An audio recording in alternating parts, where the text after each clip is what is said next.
Bharatiya Janata party के केंद्रीय मंत्री अनुराग ठाकुर ने राज्य से लेकर केंद्र तक अपने काम से अपनी अलग पहचान बनाई है। उत्तर प्रदेश के विधानसभा चुनाव 2022 में जिस तरह से भाजपा ने पूर्ण बहुमत से आगे निकलकर ऐतिहासिक जीत के बाद दोबारा सरकार बनाई, इसके बाद सियासी सर्किल से लेकर जनता तक में अनुराग ठाकुर का जिक्र लाजमी तौर पर होने लगा।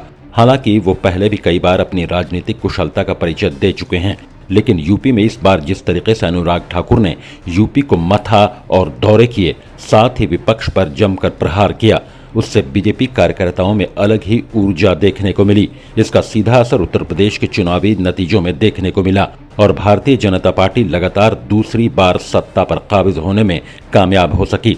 बीजेपी के पक्ष में यूपी चुनाव के नतीजों से पार्टी में अनुराग ठाकुर का कद और बढ़ गया। यूपी में जीत के बाद अनुराग ठाकुर ने कहा था कि यूपी में बुलडोजर माफिया और अपराधियों को जड़ से उखाड़ने का प्रतीक बन गया है। उन्होंने कहा कि इस जीत के साथ हम यूपी में पीएम मोदी की कल्याणकारी योजनाओं को तेजी से लागू करने में और आगे बढ़ेंगे। उत्तर प्रदेश के चुनाव में एक बार फिर अनुराग ठाकुर ने अपनी लीडरशिप क्वालिटी को साबित किया। बीजेपी संगठन ने अनुराग ठाकुर की चुनावी प्रबंधन में कुशलता को देखते हुए यूपी विधानसभा चुनाव 2022 के लिए उनको स्टार प्रचारकों की लिस्ट में शामिल किया था। इसके बाद अनुराग ठाकुर ने इस जिम्मेदारी को बखूबी निभाते हुए 2019 के लोकसभा चुनाव की तरह खासकर यूपी में जमकर दौरे किए और कार्यकर्ताओं के साथ साथ मतदाताओं तक अपनी बात को पहुंचाने का काम किया। साथ ही उन्होंने विपक्ष पर खासकर समाजवादी पार्टी पर जमकर निशाना साधा और बीजेपी के पक्ष में माहौल बनाया। इससे उत्तर प्रदेश में बीजेपी के पक्ष में माहौल बनने में मदद मिली। इसके बाद जनता ने अपना जनादेश देकर पार्टी को पूर्ण बहुमत से ज्यादा सीटें देकर सत्ता के सिंहासन तक फिर पहुंचा दिया।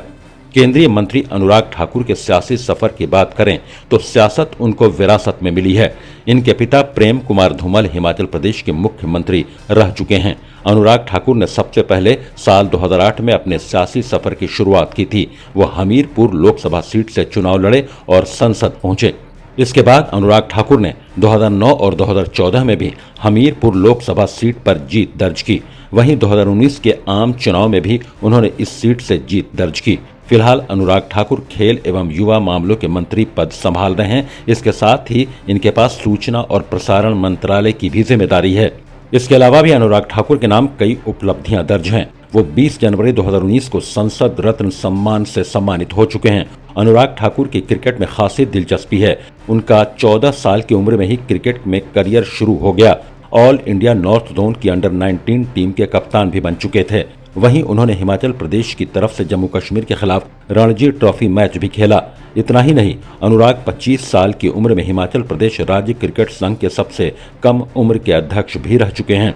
भारतीय जूनियर क्रिकेट टीमों का चयन करने के लिए वर्ष 2001 में 26 साल की उम्र में सबसे युवा राष्ट्रीय चयनकर्ता रहने का भी गौरव हासिल कर चुके हैं। इसके अलावा केंद्रीय मंत्री अनुराग ठाकुर हिमाचल प्रदेश राइफल एसोसिएशन के अध्यक्ष, हिमाचल प्रदेश ओलंपिक संघ के महासचिव, हॉकी हिमाचल प्रदेश के महासचिव, भारतीय ओलंपिक संघ के कार्यकारी सदस्य भी रहे।